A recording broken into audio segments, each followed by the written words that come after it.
Many advanced players will tell you that the most important aspect of a player's game is a smooth stroke. Most of these aspects can be learned with practice, but a strong natural stroke is something that needs to be founded from the very beginning. When first learning how to play, the simple motion of stroking the cue stick can be far more difficult than anticipated. Miscues are commonplace, and the cue ball rarely travels where it was aimed. These problems are the result of a poor stroke.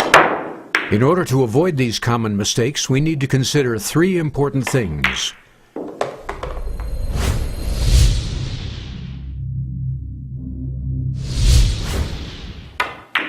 The first one is arm movement.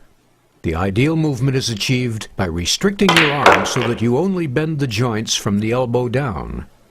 Shoulder movement should be limited to the follow-through. Holding the butt end of the cue stick in the proper location is crucial to keeping your shoulder motionless.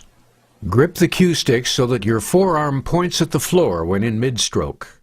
Be sure to keep your shoulder, elbow, and wrist in line with your cue. This will help your joints move in a natural motion, ideal for the perfect stroke.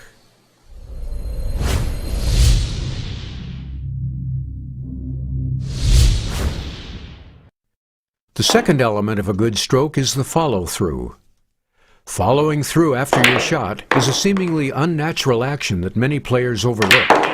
Instead, they punch at the ball, a poor habit that can push the cue ball off course. Luckily, there's a way to measure the proper follow-through. The distance that the cue stick is pulled back in the first half of the stroke should be equal to the distance that the cue stick follows through after striking the cue ball. This means that during a soft shot, where the cue stick only needs to be pulled back a short distance, you should only follow through an equally short distance. A medium force shot should result in a medium follow-through, while a hard shot requires a long follow-through.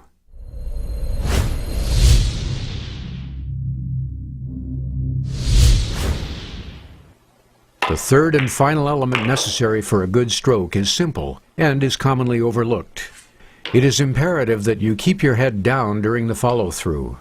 Failure to do so may result in a variety of errors, including miscues, unintentionally applied English, and failure to pocket the object ball.